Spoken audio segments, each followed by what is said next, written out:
हेच तब्येत, आरोग्य, समाधान, आनंद महाराष्ट्रभराचा प्रवास मुक्ताबाईने सुरक्षित ठेवावा हीच मुक्ताबाईच्या चरणी प्रार्थना आहे. जय मुक्ताबाई.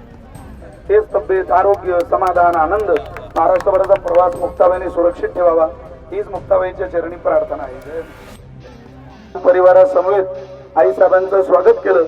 गुरुवारी हरणे बाबांच्या कडून आणि आम्हा सगळ्या वारकऱ्यांच्याकडून अक्रोर महाराजांनाही धन्यवाद. तुम्ही मुक्ताबाई करता काय केलं यापेक्षा मुक्ताबाईंनी तुम्हाला काय दिलेलं आहे याचा थोडासा विचार करत जा. उग म्हणायचं विशाल महाराजांसारखे आम्ही मोठे हो, आम्ही मोठे. खूप मोठे आमच्या अक्रोर महाराज आहे. आमच्या अक्रोर महाराजांना मुक्ताबाईंनी आता मोठं नाही केलं तरी चालेल, फक्त आम्ही म्हणू यालाच कोणाची दृष्ट लागू नये. हेच तब्येत, आरोग्य, समाधान, आनंद महाराष्ट्रभराचा प्रवास मुक्ताबाईने सुरक्षित ठेवावा हीच मुक्ताबाईच्या चरणी प्रार्थना आहे. जय मुक्ताबाई. माझे मित्र श्री अक्रोर महाराज साखरे, आमच्या भगिनी सोनाली दिदी करते.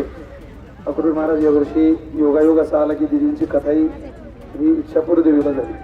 मध्य प्रदेशामध्ये जे मुक्ताबाईच्या फळावरचं अत्यंत मानाचं गाव आहे, तिथं जगदंबेचं अधिष्ठान आहे. म्हणजे आमच्या भागात इच्छादेवी ही प्रसिद्ध संस्थान आहे आणि ती मुक्ताबाईशी कनिष्ठ असल्यामुळं दिदींची महाराजांशी चर्चा केल्याशिवाय काही शक्यतो कोणाला फोन करत नाही, कोणाच्या कथा कीर्तन होत नाही. कथा घेत असताना बाबांना ज्यावेळेला विचारलं त्यावेळेला सोनाली दिदींचाही परिचय बाबांना असल्यामुळं बाबा म्हटलं त्या मुक्ताबाई स्वरूप आहे. त्यांनी जवळजवळ 450-500 विद्यार्थ्यांनी सांभाळतात, आपल्या परिसरात येत आहे. खूप आनंदाची गोष्ट आहे. आणि त्यानंतर आम्ही न फोन करता, आम्ही न निरोप देता स्वतःहून आमचे माधवदादांनी फोन केला की आम्हाला यायचं आहे. दिदींचा निरोप आहे की आपल्याला पालखी सोहळ्याच्या पुढं चालायला यायचं आहे. आम्ही काहीच देऊ शकत नाही, की तुमचा सन्मान करू शकत नाही, किंवा इथं प्रत्येक मुलीला संधी देऊ शकत नाही. पण इथं जे मिळतं ते असं मिळतं की जगात ते कुठंच देता येत नाही, मिळतही नाही. हे मुक्ताबाईचा दिसतं आहे. इथं जेवढी छोटी म्हणून आली ती मोठी झाली, जे मोठे म्हणून आले ते छोटे झाले. चांगदेव महाराज 1400 वर्षाचे म्हणून आले ते म्हणतात नाही आज ना चांगदेव म्हणे आजी जन्म आलो, गुरुपुत्र झालो मुक्ताईचा. 1400 वर्षावर फुली मारणारे चांगदेव महाराज. तसे आपणही इथं छोटं बनवून आलो तरच आपलं कल्याण होईल. आणि तुम्ही इथं पुढे येण्याचं भाग्य, म्हणजे हे पुढे येण्याचं म्हणजे छोटं बनण्याचं भाग्य.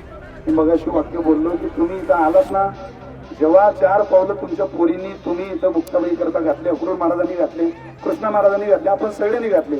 4 पावलं मुक्ताबाई करता घाला. संकट काळामध्ये मुक्ताबाई 1000 पावलं तुमच्या करता कधीतरी घालेल आणि ते आपल्याकरता आई साहेबांनी सुरक्षा कवच म्हणून घालावे हीच प्रार्थना करूया. पुनश्च एकदा अक्रोर महाराज, ताई, माधवदादा आदी करून संस्थेच्या गुरुकुलातली सगळे विद्यार्थी, महाराष्ट्राचा मृदंग विश्वातला राजा म्हणून आम्ही ज्यांच्याकडे बघतो ते कृष्ण महाराज बोरकडे दरवर्षीच मुक्ताबाई समोर चालतात, ते उपस्थित आहे. पुनश्च एकदा सगळ्यांना धन्यवाद. सगळ्यांना विनंती, चला आता जेवणाकडे जाऊया.